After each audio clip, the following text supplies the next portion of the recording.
दोस्तों, हमारे देश के अंदर में अगर बात करें इलेक्शन कंडक्ट कराने की, तो सबसे शानदार तरीके से ये काम किया जाता है इलेक्शन कमीशन ऑफ इंडिया के द्वारा। वो आर्टिकल है 326। ये आप लोगों को अधिकार देता है, जो आप लोग बोलते हैं ना कि वोट डाल के आएंगे। तो ये जो वोटिंग राइट है, ये आप लोग को इसी आर्टिकल से मिलता है। जैसे यूपीएससी क्या काम करती है, ये भाई साहब मेरिट सिस्टम को मेंटेन रखती है। पूजा केटकर का केस आया, तो इन्होंने बच्चों के लिए फॉर्म इतना टफ बना दिया कि बच्चों के सर में दर्द कर दिया। इतनी सारी चीजें चेंज कर डाली, सारे के सारे सर्टिफिकेट मांग लिए भाई साहब। सारी की सारी उसके अंदर में इंफॉर्मेशन अपडेट करवा ली वहां पर। अभी से ही आप लोगों से पूछ रहे हैं कि क्यों आईएएस बनना चाहते हैं। दोस्तों, हमारे देश के अंदर में अगर बात करें इलेक्शन कंडक्ट कराने की, तो सबसे शानदार तरीके से ये काम किया जाता है इलेक्शन कमीशन ऑफ इंडिया के द्वारा। ठीक है।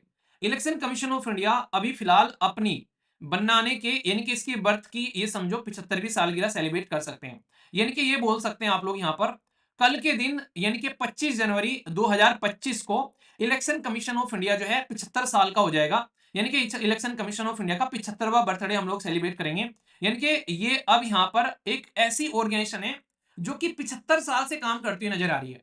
तो आप लोग ये सोचो, अगर कोई इंसान एक काम को 75 साल से कर रहा है, तो आप लोग क्या एक्सपेक्ट करोगे उससे कि यार ये तो अपने फील्ड का एक्सपर्ट होगा, यार ये तो कोई गलती नहीं करता होगा, भाई सारे काम शानदार तरीके से लेकर चलता होगा।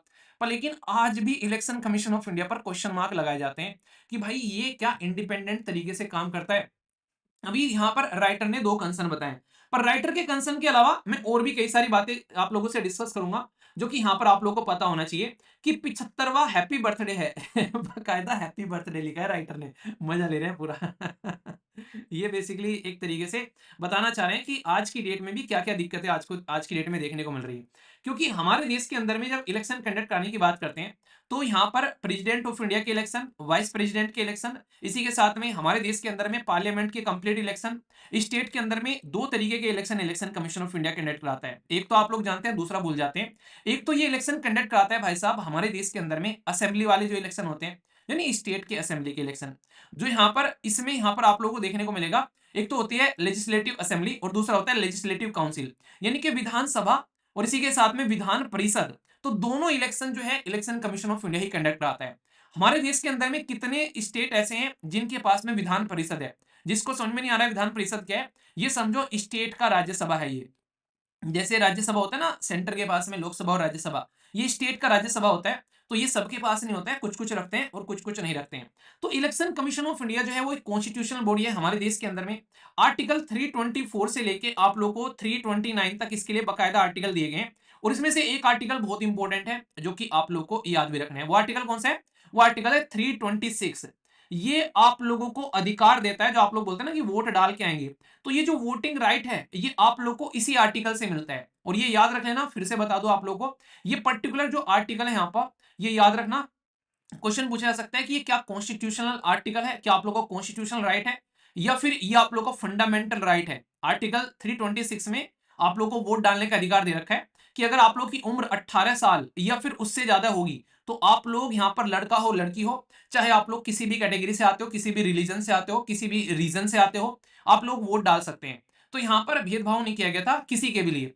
तो ये कोई फंडामेंटल राइट नहीं है आप लोगों के पास में, क्योंकि संविधान के अंदर में लिखे तो फंडामेंटल राइट थोड़ी ना होगा, क्योंकि फंडामेंटल राइट जो रहते हैं वो पार्ट थर्ड में आते हैं। आर्टिकल 12 से लेके आर्टिकल 35 तक का आप लोगों को फंडामेंटल राइट देखने को मिलते हैं। तो क्या आर्टिकल 326 आर्टिकल 12 से 35 के बीच में नहीं, इसके बीच में तो नहीं है, तो फंडामेंटल राइट तो ये नहीं हुआ। तो फिर कैसा राइट है यहाँ पर ये? तो ये चीज याद रखना। तो ये एक तरीके का कॉन्स्टिट्यूशनल राइट है, यानी कि संवैधानिक अधिकार हमारा हो जाता है यहाँ पर ये। तो ये याद रखना, ये फंडामेंटल राइट नहीं है, ये कॉन्स्टिट्यूशनल राइट है हमारे पास में। इसीलिए अगर कोई जेल में बंद हो, तो भाई साहब उसको बेसिकली वोट डालने का अधिकार नहीं दिया जाता है, वो उससे छीन लिया जाता है। क्योंकि फंडामेंटल राइट होता तो वो सुप्रीम कोर्ट में चला जाता, हाई कोर्ट में चला जाता कि भाई मुझे वोट नहीं डालने दे रहे, मेरा फंडामेंटल राइट छीन लिया। तो ये पॉइंट काफी इंपॉर्टेंट है, ठीक है। तो ये याद रखना। और आर्टिकल 324 इसलिए याद रखना क्योंकि ये वो आर्टिकल है जिसमें यहां पर पावर दी जाती है इलेक्शन कमीशन ऑफ इंडिया को कि भाई साहब तुम free and fair election conduct कराओ। तो ये पावर भी यहां पर इनको दी जाती है आर्टिकल 324 के अंदर में, ठीक है। तो ये चीजें आप लोग समझ सकते हैं। तो हमारे देश के अंदर में अगर आज की डेट में आप लोग बात करते हैं ये भाई साहब इलेक्शन अगर कंडक्ट कराता है इंडिपेंडेंट तरीके से, तो हमारे देश के अंदर में ये एक तरीके का वॉच डॉग बन जाता है। वॉच डॉग मतलब जो किसी एरिया की निगरानी करता है। जैसे घर में हम लोग कुत्ते रखते हैं घर की रखवाली करने के लिए, ऐसे ही वॉच डॉग, डॉग को एक रेस्पेक्टिव प्राणी की तरीके से हम लोग देखते हैं, इसीलिए हम लोग इनको वॉच डॉग बोलते हैं। जैसे जुडिशरी भी एक वॉच डॉग हो गई, हमारी यूपीएससी एक वॉच डॉग हो गई, ये कैग एक वॉच डॉग हो गया, ऐसे ही इलेक्शन ये एक वॉच डॉग हो गया। तो जो चार वॉच डॉग हैं हमारे पास में, ये चार के चार अपने अपने एरिया के महारथी हैं। जैसे यूपीएससी क्या काम करती है, ये भाई साहब मेरिट सिस्टम को मेंटेन रखती है। पूजा केटकर का केस आया तो इन्होंने बच्चों के लिए फॉर्म इतना टफ बना दिया कि बच्चों के सर में दर्द कर दिया, इतनी सारी चीजें चेंज कर डाली, सारे के सारे सर्टिफिकेट मांग लिए भाई साहब, सारी की सारी उसके अंदर में इंफॉर्मेशन अपडेट करवा ली। वहां पर अभी से ही आप लोगों से पूछ रहे हैं कि क्यों आईएएस बनना चाहते हैं, मतलब समझ रहे हो आप लोग, यहाँ पर सर्विस का प्रेफरेंस, कैडर का प्रेफरेंस इसके बाद में आप लोगों से मांगा जाएगा, प्रीलिम्स क्लियर होते ही पहले मेंस के बाद में मांगते थे। आप लोग समझ सकते हो यहाँ पर, तो इतने सारे चेंजेस इन्होंने फॉर्म के अंदर में कर डाले यहाँ पर। तो ये कहता है कि मेरिट सिस्टम मेंटेन रहना चाहिए, कि राजा का बेटा जो है वो राजा नहीं बनेगा, राजा वो बनेगा जो हकदार होगा। तो एक महिला के वजह से सारे यूपीएससी कैंडिडेट की नाक में दम कर दिया यूपीएससी ने। तो ये मेरिट सिस्टम को मेंटेन रखने की कोशिश की जाती है ताकि उसमें कोई गफलत ना देखने को मिले। तो एक तो ये सिस्टम आप लोग यहां पर समझ सकते हो, ठीक है। तो यहां पर इसीलिए फॉर्म को आराम से भर लीजिएगा, दो वीडियोस के ऊपर में बनाई है अभी, और भी कोई डाउट होंगे तो आप लोग कमेंट बॉक्स में बोलिएगा, उनके ऊपर फिर से वीडियो बना दूंगा। पर लेकिन आराम से इस फॉर्म को आप लोग भर लीजिएगा, ठीक है। रजिस्ट्रेशन ओटीआर में एक बार ही होगा, ध्यान रखना, उसमें गड़बड़ मत कर देना। चाहे आप लोग स्टेट पीसेस की तैयारी करें, जैसे अब तो स्टेट पीसेस भी ओटीआर भरवा रहे हैं आप लोगों से, इसका मतलब होता है वन टाइम रजिस्ट्रेशन। ये क्यों मांगा जाता है, क्योंकि इंसान ने अगर एक बार ओटीआर भर दिया तो भाई साहब वो बार बार चेंज नहीं कर पाएगा। जैसे नहीं पूजा केडकर ने अपने नाम में थोड़ा सा चेंज कर दिया, डेट ऑफ बर्थ में चेंज करके अपने सर्टिफिकेट चेंज कर रही है, तो कई बार उसने एग्जाम दे डाले थे यहाँ पर। तो वो जो केस आया था हमारे देश के अंदर में, उससे सुप्रीम इसको यहाँ पर यूपीएससी के समझ में आ गया, यार ऐसी हरकतें नहीं होनी चाहिए बेसिकली, ठीक है। तो दूसरे नंबर पर यहां पर आप लोगों का कौन है, ये है सुप्रीम कोर्ट। ये क्या करता है भाई, सब जगह से जब हम लोग निराश हो जाते हैं तो ये लगता है कि यार सुप्रीम कोर्ट तो थाम ही लेगा इस चीज को, तो ये हमारे देश के अंदर में जस्टिस सिस्टम को मेंटेन रखता है।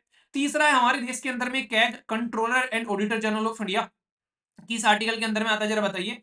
तो ये हमारे देश के अंदर में आप लोगों के पर्स का ध्यान रखता है। पर इसके बारे में एक नेगेटिव चीज भी बोली जाती है कैग के बारे में, कि हमारा कैग जो है ये ऐसे काम करता है कि फिर पछताए क्या करे जब चिड़िया चुग गई खेत। यानी कि जब पैसे खर्च कर ही दिए, ये उसके बाद में आके चेक करते हैं कि पैसे सही खर्च किए हैं या फिर सही खर्च नहीं किए हैं। तो यानी कि ये दुर्घटना के बाद में आता है। हमारा कैग एक पुलिस की तरीके से काम करता है, जैसे मूवीज में आप लोगों ने देखा हो ना, पुलिस कब आती है, जब इंसिडेंट जो होता है वो भाई साहब निपट जाता है यहाँ पर, ठीक है, हीरो जो है गुंडों को मार देता है, सब कुछ हो जाता है, तो तब पुलिस आती है। तो पुलिस वाला काम करता है। जबकि जिससे हम लोगों ने कैग का कॉन्सेप्ट लिया है वो लिया है हम लोगों ने यूनाइटेड किंगडम से। हम लोगों ने कैग का कॉन्सेप्ट, उनके वहां पर कैग बड़ा पावरफुल है, उन्होंने कैग को बड़े अच्छे से इस्तेमाल किया जा रहा है। तो वहां पर क्या सिस्टम है, वो ये करते हैं कि भाई कैग से पूछकर ही पैसा खर्च करोगे तुम। मतलब अगर सोचो, एक हो गया कि घर वालों ने तुमको पैसे दे दिए हर महीने, आप लोग के अकाउंट में मान लीजिए 10,000 रुपए डाल दिए हर महीने, तो आप लोग जो है बोल दें कि भाई अपने आप खर्च कर लो, और फिर महीने के एंड में एक बार पूछ ले आप लोगों से, हालांकि पूछता भी नहीं है, मुझे पता है कोई घर वाला पूछता है आप लोगों से। तो सोचो आप लोग यहाँ पर, तो यहाँ पर नॉर्मली ये होता है, सर बहुत बच्चों का डाउट है 10th सर्टिफिकेट में नेम की स्पेलिंग अलग है। अच्छा ये बात मैं बता देता हूँ एक बार, वैसे मैंने उस वीडियो के अंदर भी डिस्कस किया जो मैंने कल वीडियो बनाई थी आप लोगों के लिए, उसमें भी ये बात डिस्कस की है। 10th के सर्टिफिकेट में जो नाम है वही आप लोग को वहां पर यूज करना है। अगर उसके बाद में आप लोग के आधार में नाम कुछ और है, कहीं और यूज है, वो नहीं यूज करना है, जो 10th के सर्टिफिकेट वाला ही नाम आप लोग को यूज करना है। और बाकी ये बोल रहे हैं कि अगर आप लोग का नाम चेंज हुआ है कहीं पर भी, तो उसके लिए एक एफिडेविट बनवा लो, एक स्टाम्प बनवा के उस पर लिखवा के आप लोग ये जस्टिफाई कर दो, अपलोड कर दो यहाँ पर लाकर कि हाँ आप लोग का नाम जो है इस तरीके से चेंज हुआ है। तो ये पॉइंट आप लोग यहाँ पर ध्यान रखना, ठीक है। तो ये चीजें हैं, आप लोग इसको समझना। तो लिखना वही है जो 10th के सर्टिफिकेट में है, ये चीज आप लोग ध्यान रखना, ठीक है। बाकी आप लोग का 12th में चेंज हो गया, जैसे मेरे सर्टिफिकेट में 10th में मेरी जो मम्मी का नाम है उसमें, और जो 12th में मम्मी का नाम है उसमें एक स्पेलिंग की मिस्टेक्स है थोड़ी सी, ठीक है। तो कोई दिक्कत ही नहीं है मुझे आज तक उसको रिलेटेड, क्योंकि 10th का होता है हर जगह यूज, बाकी का सब जगह दिक्कत है, सब जगह ठीक है, ठीक है। तो ऐसे आप लोग समझना इसको। तो उसके लिए उसने बकायदा एक सर्टिफिकेट मांग रखे हैं, तो आप लोग वहां पर एफिडेविट जो है वो लगा देना कि नाम चेंज हुआ है, और इस तरीके से आप लोग उसको अपलोड कर देना। तो दूसरी एक इंपॉर्टेंट बात यहाँ पे बता दूं, उस वीडियो में मैंने डिटेल में डिस्कस किया है, देख लेना आप लोग, कल 11 साढ़े 11 बजे अपलोड की थी वो वीडियो। एक और इंपॉर्टेंट बात आप लोग ध्यान रखिए, अगर पहले क्या था कि ग्रेजुएशन आप लोग जैसे कर रहे हैं, ग्रेजुएशन करते टाइम आप लोग यहाँ पर क्या थे कि आप लोगों ने ग्रेजुएशन कर ली और ग्रेजुएशन करने के बाद में आप लोग यहाँ पर बेसिकली अपना नॉर्मली ये रहता है कि आप लोग का सर्टिफिकेट नहीं आया था कि भाई ग्रेजुएशन कंप्लीट हो गई है, तो मेंस में नहीं आप लोग बैठ पाते थे। प्रीलिम्स तो दे दिया, मेंस के टाइम तक आप लोगों के पास में प्रोविजनल डिग्री हुआ नहीं करती थी, तो ये दिक्कत भी तुम्हारी खत्म कर दिया अब यूपीएससी ने। ये अच्छी स्टेप है यहाँ पर। यूपीएससी ने ये बोला कि अब इंटरव्यू में तुम्हारे डॉक्यूमेंट्स मांगेंगे हम, तो यानी कि इंटरव्यू के टाइम तक आप लोगों के पास में डॉक्यूमेंट होने चाहिए। पहले क्या था, प्रीलिम्स तो दे लेता था बच्चा, मेंस में नहीं बैठ पाता था अगर प्रीलिम्स भी क्लियर हो जाए, क्योंकि वहां पर वो उससे डॉक्यूमेंट मांग ले रहे थे, तो ये बड़ी समस्या निकल कर आती थी। तो ये चीज आप लोग अब यहाँ पर ध्यान रख लेना, ठीक है। तो कोई भी दिक्कत हो तो इस तरीके से आप लोग समझिएगा, ठीक है।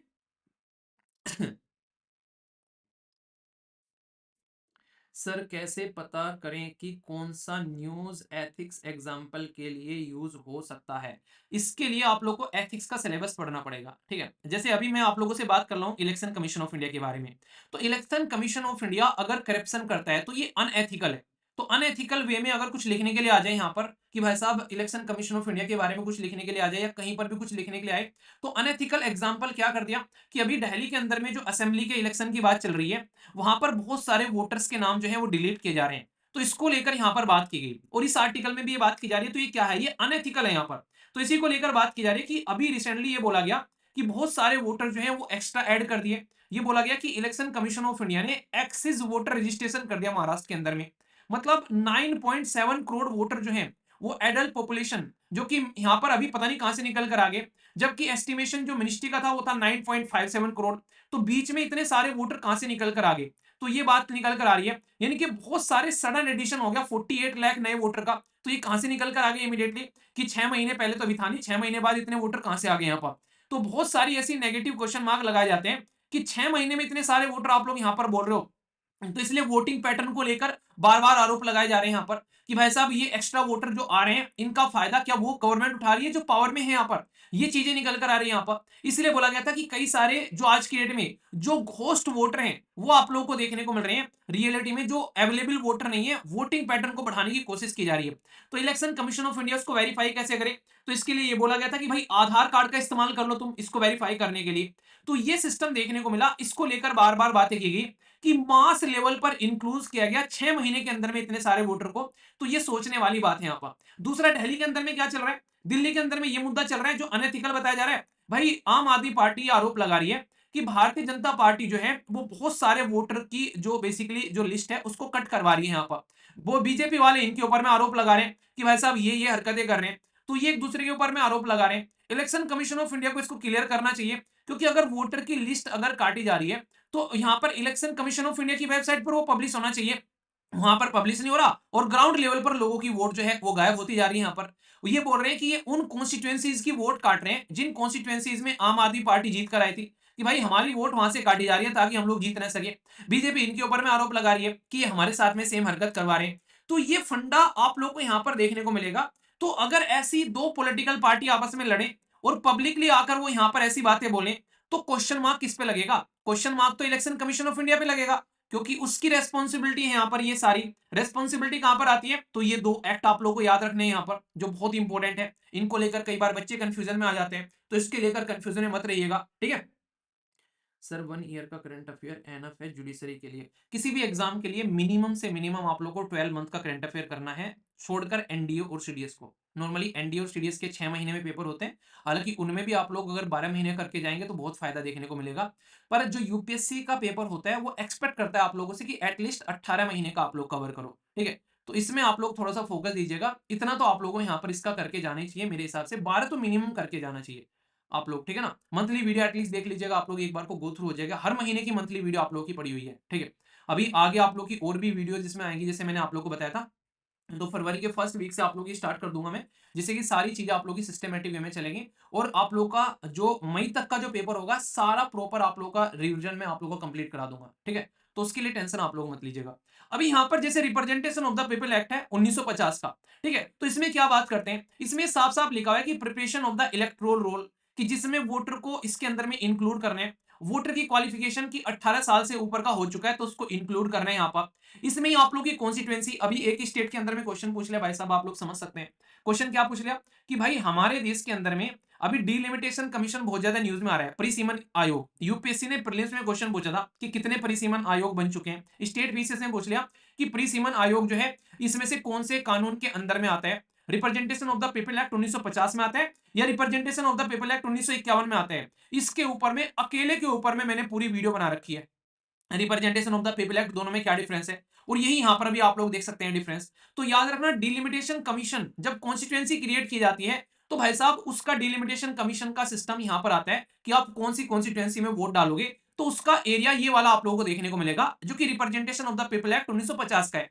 1950 में आप लोगों से रिलेटेड चीजें हैं, यानी कि वोटर से रिलेटेड चीजें हैं, ये आप लोग ध्यान रखना। और 1951 में यहां पर पॉलिटिशियन से रिलेटेड चीजें हैं कि भाई साहब उनका डिस्क्वालिफिकेशन, उनसे रिलेटेड डिस्प्यूट, उनकी पॉलिटिकल पार्टी का रजिस्ट्रेशन। तो 50 और 51 में डिफरेंस कैसे समझे, तो भाई ये है जनता के लिए और 51 वाला है पॉलिटिकल पार्टी के लिए। एक तो ये पॉइंट आप लोग याद रखना। दूसरा याद कैसे रखें भाई साहब, कंफ्यूजन हो जाएगा 50 था 51 था, ये याद रखना पहले जनता आएगी उसके बाद ही पॉलिटिकल पार्टी आएगी। मतलब हम होंगे तभी तो हम लोग वोट डालेंगे, अगर हम ही नहीं होंगे तो वोट कहां से डालेंगे। तो पहले हम आएंगे, पहले सिटीजन आएंगे, उसके बाद में पॉलिटिकल पार्टी आएगी। ये कंफ्यूजन एक बच्चे ने मेरे से पूछा, अभी मैं गूगल मीट पर डिस्कस कर रहा था, कुछ बातें कई सारे बच्चों के डाउट ले रहा था, तो उस टाइम पर एक बच्चे ने क्वेश्चन पूछा मेरे से मैंने कहा अच्छा जी, हाँ मैंने कहा चलो बात है, प्रेशर होता है भाई साहब, माइंड में नहीं याद आ पाती है। तो याद रखना पहले सिटीजन आएंगे उसके बाद में पॉलिटिकल पार्टी आएगी। तो पहले 1950 आएगा उसके बाद में 51 आएगा। अब तो नहीं बोलोगे ना एग्जाम में है, अब तो नहीं बोलोगे कि नहीं यार नहीं याद आ रहा, कंफ्यूजन हो गया। तो ऐसे आप लोग इसको याद रखना यहाँ पर, ठीक है। तो बेसिक है, इंपॉर्टेंट है, इसको लेकर कोई भी डाउट आप लोगों के मन में नहीं होना चाहिए। तो यहां पर जो इलेक्ट्रोल रोल तैयार किए जा रहे हैं उसके अंदर में इंक्लूड करना या उसके अंदर में किसी को हटाना, तो जो भी अपडेट होता है सब कुछ वो इनको अपडेट करना पड़ता है भाई साहब ऑलरेडी अपनी वेबसाइट के ऊपर में। तो इलेक्शन कमीशन ऑफ इंडिया पर ये क्वेश्चन मार्क लगाया जा रहा है कि भाई तुम अपनी वेबसाइट पर इनको इमीडिएटली अपडेट नहीं कर रहे हो तो तुम सही से काम नहीं कर पा रहे हो। क्योंकि इलेक्शन कमीशन ऑफ इंडिया मैंने आप लोगों को बता दिया तीन, अभी चौथा कौन सा है, वह इलेक्शन कमीशन ऑफ इंडिया। तो इलेक्शन कमीशन ऑफ इंडिया हमारे देश के अंदर में ये डेमोक्रेसी को मेंटेन रखने का काम करता है। डेमोक्रेसी मतलब जनतंत्र, जनता का तंत्र। डेमो मतलब जनता, क्रेसी माने रूल, यानी कि जनता के रूल को मेंटेन रखने का काम करता है इलेक्शन कमीशन ऑफ इंडिया। तो अगर इलेक्शन कमीशन ऑफ इंडिया ढंग से काम नहीं करेगा तो मेरे दोस्तों ये बता दो क्या जनता का रूल जो है वो यहां पर आ पाएगा, तो नहीं आ पाएगा यहां पर। तो इसलिए इसको ढंग से काम करना पड़ेगा, तभी जाकर डेमोक्रेसी जो है वो मेंटेन रख पाएगी। इसीलिए इलेक्शन कमीशन ऑफ इंडिया का इतना अहम रोल आप लोगों को यहां पर देखने को मिलता है। इसीलिए कहते हैं कि इसकी ऑटोनॉमी होनी चाहिए, ये फ्री होना चाहिए ताकि प्रॉपर इलेक्शन को कंडक्ट करा सके। तो ये पॉइंट आप लोग यहां पर समझिएगा। अभी सबसे बड़ी दिक्कत क्या देखने को मिल रही है हमारे देश के अंदर में इलेक्शन कमीशन ऑफ इंडिया को लेकर, इसके ऊपर में क्वेश्चन मार्क क्यों लगाती है अपोजिशन, क्यों यहां पर सर पर चढ़ी रहती है इलेक्शन कमीशन ऑफ इंडिया को लेकर। उसके पीछे रीजन ये इसकी अपॉइंटमेंट को लेकर सबसे बड़ी समस्या है। सुप्रीम कोर्ट ने यह बोला था हमारे देश के अंदर में कि इलेक्शन कमीशन ऑफ इंडिया को अपॉइंट करने के लिए 3 मेंबर की बॉडी होनी चाहिए। उसमें एक तो रहेंगे हमारे देश के प्राइम मिनिस्टर जी, दूसरे रहेंगे हमारे देश के अंदर में चीफ जस्टिस ऑफ इंडिया, जो हमारे चीफ जस्टिस ऑफ इंडिया जी जो रहेंगे, ठीक है, कौन है आज की डेट में जरा बताइए। और तीसरे रहेंगे लीडर ऑफ अपोजिशन जी यहाँ पर, ठीक है। तो ये बताया गया था, इन्होंने क्या किया यहाँ पर कि ये सिस्टम सुप्रीम कोर्ट ने बोला जब तक चलेगा जब तक कि तुम इसके ऊपर में कानून नहीं बना देते, कोई प्रॉपर लॉ लेकर नहीं आ जाते। तो भाई साहब सरकार इतनी मुस्तैदी से सरकार ने काम किया कि जो काम पिछले 75 सालों में नहीं हुआ था वो काम 75 दिन के अंदर में हो गया इमीडिएटली। सरकार ने क्या किया, इमीडिएटली सबसे पहले चीफ जस्टिस ऑफ इंडिया को इसमें से निकाल के साइड में रख दिया, कह रहा कि तुम नहीं आओगे इसके अंदर में, और अपना ही एक पर्टिकुलर पर्सन यहां पर डाल दिया। तो फिर से वही बात होगी कि भाई तुम ही अपॉइंट करने वाले हो गए यहां पर, तो अब यहां पर इलेक्शन कमीशन ऑफ इंडिया तुम्हारे हिसाब से ही काम करेगा यहां पर। तो ये फिर से क्वेश्चन मार्क लग जाता है कि भाई तुम ऐसा क्यों कर रहे हो। ये सबसे बड़ी बात नहीं यहां पर, ये तो एक उदाहरण हो गया यहां पर कि ये पता चलता है कि इलेक्शन कमीशन ऑफ इंडिया वो इंडिपेंडेंटली काम नहीं कर पाएगा क्योंकि उसको अपॉइंट करने वाली सरकार है। तो सरकार कोई अपना ही आदमी बैठाएगी भाई साहब यहाँ पर, कल को चलकर इनको मॉडल ऑफ कंडक्ट का अगर हनन करना पड़ गया तो ये आसानी से हनन कर लेंगे, कोई कुछ बोलने वाला ही नहीं होगा क्योंकि इन्हीं के हाथ में पावर है सारी की सारी। तो इसलिए क्वेश्चन मार्क लगाया जाता है, मॉडल कोड ऑफ कंडक्ट ये फॉलो नहीं करते हैं कई बार कई सारी पॉलिटिकल पार्टीज, ठीक है। एक तो ये इंपॉर्टेंट बात हो गई। अच्छा एक गेम चेंजर मूवी आई है अभी रामचरण की, जरूर देखना, ठीक है। अच्छी लगेगी आप लोगों को मूवी, एक सजेशनेबल मूवी है जो कि आप लोग देख सकते हैं। इलेक्शन कमीशन ऑफ इंडिया की बड़ी शानदार तरीके से पावर दिखाई गई है कि क्या-क्या वो कर सकता है। इवन डिजास्टर मैनेजमेंट एक्ट के अंदर भी इलेक्शन कमीशन ऑफ इंडिया क्या-क्या कर सकता है वो बताया गया है वहाँ पर बड़े अच्छे तरीके से कि क्या पावर रहती है एक आईएएस ऑफिसर के पास में, आप लोग समझ सकते हैं यहाँ पर, ठीक है। मॉडल कोड ऑफ कंडक्ट कैसे इंप्लीमेंट करते हैं। अभी एक मुद्दा यहाँ पर देखने को मिला, आप लोगों को मैंने डिस्कस भी किया था। भाई अभी यहाँ पर इलेक्शन हुए, एक इलेक्शन के अंदर में यहाँ पर जनता ने ये मान लिया कि भाई ये बता दो कि जो वोट आप लोग काउंट करते हो, जो वोट डालने जाते हैं, वो सीसीटीवी फुटेज होते हैं, हमको वो सीसीटीवी फुटेज दे दो। वो कानून के अंदर भी था कि भाई अगर जनता चाहे तो सीसीटीवी फुटेज मांग सकती है आरटीआई के तहत में। सरकार ने लगा ऐसे कैसे मांग लोगे तुम, ये तो भाई साहब खतरा हो जाएगा देश की सिक्योरिटी को लिए, ये भाई साहब इसका मैनिपुलेशन किया जा सकता है। सरकार ने कानून चेंज कर दिया उसके अंदर में, कह रहे कि अब से तुमको ये भी नहीं मिलेगा। भाई तुम क्यों छुपा रहे हो यहाँ पर? मान लीजिए तुमने हमसे पैसा लिया है, हम लोगों ने कोविड-19 के टाइम पर दुनिया भर का पैसा इकट्ठा किया, भाई साहब कि हाँ, जो बच्चे उनके पापा की, मम्मी की डेथ हो चुकी है, भाई उनकी एजुकेशन के लिए फंड बनाया गया, हमने उसमें कंट्रीब्यूशन किया। अब हम कह रहे हैं कि भाई कितना फंड आ गया बता तो दो, तुम कह रहे हैं कि नहीं, नहीं बताएँगे। तो भाई साहब हमारे मन में तो ये जाएगा ना कि तुम कुछ गड़बड़ कर रहे हो अंदर तुम यहाँ पर। तुम खुद ही क्वेश्चन मार्क लगा रहे हो यार इस बॉडी के ऊपर में यहाँ पर। तुम अपॉइंटमेंट में कह देते कि हाँ भाई साहब सही है, बिल्कुल बढ़िया बात है। लोगों का ट्रस्ट कितना बढ़ जाता है इस बॉडी के ऊपर में कि भाई साहब हाँ, इलेक्शन कमीशन ऑफ इंडिया कितनी शानदार तरीके से काम करती है। तुमने वो ट्रस्ट ब्रेक करवा दिया यहाँ पर इमीडिएटली। तुमने यहाँ पर इसके लिए यहाँ पर देखो, अभी चंडीगढ़ के अंदर में क्या हुआ था, भाई रियल वोट को कैंसिल कर करके वहां पर दूसरी वोट्स को इंक्लूड करके बीजेपी के कैंडिडेट को जिता दिया, जबकि जीतना था दूसरी पॉलिटिकल पार्टी का। ये क्या हो गया, फिर से क्वेश्चन मार्क लग गया इलेक्शन कमीशन ऑफ इंडिया के ऊपर में। तो ये ऐसे ऐसे इंसिडेंट अगर तुम करोगे तो क्या आजादी की 75वीं सालगिरह सेलिब्रेट करते टाइम लोगों को शक नहीं होगा कि भाई इलेक्शन कमीशन ऑफ इंडिया कैसे काम कर रहा है आज की डेट में। तो ये सबसे बड़ी मुद्दा आपको यहां पर अभी देखने को मिल रहा है, ठीक है। तो ये आप लोग समझ सकते हैं। तो ये बहुत बड़ी एक ऐसी सिचुएशन है कि एटलीस्ट अब यहां पर इलेक्शन कमीशन ऑफ इंडिया को अपने आप से इस तरीके से काम करना चाहिए ताकि सरकार जो है वो यहां पर इसके ऊपर में प्रेशर न डाले।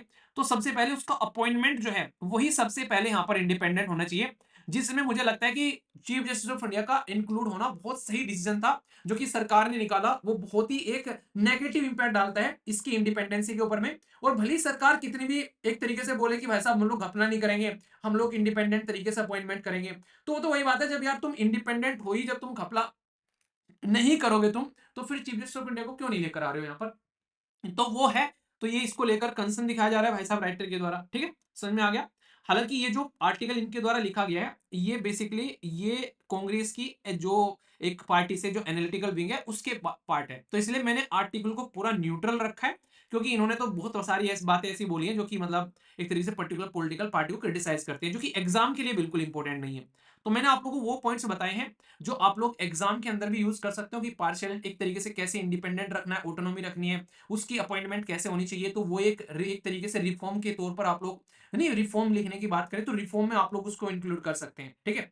तो ये चीज आप लोग यहाँ पर समझिएगा, ठीक है। तो बेसिक है, इंपॉर्टेंट है, तो आप लोग यहाँ पर इस चीज को ध्यान रखिएगा। तो ये सारा का सारा आर्टिकल का कई सारी डायमेंशन मैंने बता दी। अच्छा, एक बच्चा कह रहा था कि सर बहुत सारी चीजें ऐसी होती हैं एक्स्ट्रा बताते हो। एक्स्ट्रा इसलिए बताता हूँ क्योंकि जो आर्टिकल लिखने वाले राइटर है ना, वो एक डायमेंशन में आर्टिकल लिखते हैं, पर लेकिन यूपीएससी में जो क्वेश्चन पूछेगा वो एक डायमेंशन में थोड़ी ना क्वेश्चन पूछेगा यार आप लोगों से। वो तो ये कहेगा कि भाई क्या क्या दिक्कतें हैं, सारी समस्या बताओ मुझे। अब जैसे डब्ल्यूएचओ के बारे में मैंने आप लोगों को बता दिया, अब राइटर ने तो यहाँ पर दो तीन डायमेंशन अलग कर रखी थी। अब राइटर ने वो चाइना वाली डायमेंशन इंक्लूड ही नहीं की कि यूएस से निकल गया तो चाइना का डोमिनेशन हो जाएगा, चाइना फिर नेगेटिव तरीके से देखेगा, तो वो आर्टिकल में नहीं है। तो वो मैंने इसलिए डाला ताकि आर्टिकल कंप्लीट हो जाए। तो एक बात और बता दूं आप लोगों को यहाँ पर, ये बात फिर मेरे माइंड से निकल जाती है। आप लोग को जब क्वेश्चन लिखना होता है ना, जैसे मैंने अभी आप लोगों को बोला, ये आप लोग ध्यान रखना हमेशा, जब भी आप लोग कोई क्वेश्चन लिखोगे यहाँ पर, तो क्वेश्चन लिखते टाइम आप लोग एक तो खुद से क्वेश्चन लिखते हो, ठीक है। दूसरा, आप लोग जब क्वेश्चन कंप्लीट कर लेते हो तो आप लोग को एक मॉडल क्वेश्चन मिल जाता है। तो मॉडल क्वेश्चन में कई बार आप लोगों को ऐसा रहता है कि जैसे मान लीजिए किसी पर्टिकुलर आप लोगों को कोई टॉपिक लिखना है, उस टॉपिक में मान लीजिए हम लोगों ने यहाँ पर 7 से 8 पॉइंट आप लोगों को दे दिए। तो ऐसा नहीं है कि आप लोगों ने अगर 7 से 8 पॉइंट इंक्लूड नहीं किए तो आप लोगों को क्वेश्चन अच्छा नहीं है, ऐसा कुछ नहीं है। आप लोग किसी भी चीज को अगर लिखने जा रहे हैं तो कम से कम 3 से 4 पॉइंट उसमें एटलीस्ट आप लोग के होने चाहिए। किसी पर्टिकुलर हेडिंग के अंदर में आप लोग 3 से 4 पॉइंट आ जाने चाहिए ताकि उसका जस्टिफिकेशन आ जाए यहाँ पर, ठीक है। तो इससे आप लोग के जो आंसर होता है उसमें वेटेज आ जाता है। तो ये पॉइंट आप लोग समझो, तो ये सिचुएशन आप लोगों को समझनी है यहाँ पर। तो ऐसा नहीं कि मॉडल आंसर पूरा का पूरा ही आप लोग के आंसर में होना चाहिए, ठीक है। तो उससे आप लोगों को बस मैच करना है कि कितने पॉइंट आप लोगों ने इंक्लूड कर लिए, और आगे से अगर कोई क्वेश्चन ऐसा लिखना पड़े तो अच्छा ये पॉइंट यार हम लोग और इंक्लूड कर सकते हैं। तो आप लोग के आंसर को इंप्रूव करने के लिए होता है। एक बच्चा कह रहा है सर मैं तो बहुत सारे पॉइंट नहीं इंक्लूड कर पाता हूँ, तो मेरा आंसर सही नहीं है क्या? मतलब ऐसा थोड़ा ना कि हो सकता है कोई ऐसे पॉइंट भी हो जो मॉडल आंसर में ना हो, हालांकि मॉडल आंसर पूरा अच्छे से बनाया जाता है, पर फिर भी आप लोगों ने कोई एक्स्ट्रा पॉइंट डाल दिया तो इसका मतलब ये थोड़ा ना कि भाई साहब आप लोगों का आंसर सही नहीं है। तो इसीलिए आर्टिकल के अंदर में डायमेंशन सिंगल होती है, कई सारी डायमेंशन इंक्लूड नहीं होती है, तो इसीलिए आप लोगों के लिए वो डायमेंशन इंक्लूड कर दी जाती है बहुत सारे टॉपिक्स, इसीलिए आप लोग डिस्कशन देखने इसीलिए तो आते हैं ना यहाँ पर। वरना अगर न्यूज़पेपर ही पढ़ना है, न्यूज़पेपर में चीजें लिखे तो आप लोग खुद से ही कर लोगे, यहाँ पर आने का फायदा क्या है। तो वही एक्स्ट्रा चीजें जो जिसको कहते हैं रीड बिटवीन द लाइन, तो वो चीजें आप लोगों को डिस्कशन में देखने को मिलती है। समझ में आ गया? चलिए अब आगे चलते हैं। पानी की जरूरत पड़ रही है मुझे थोड़ी सी, कोई नहीं 15 मिनट और रुक जाइए, कंप्लीट हो जाएगा अभी।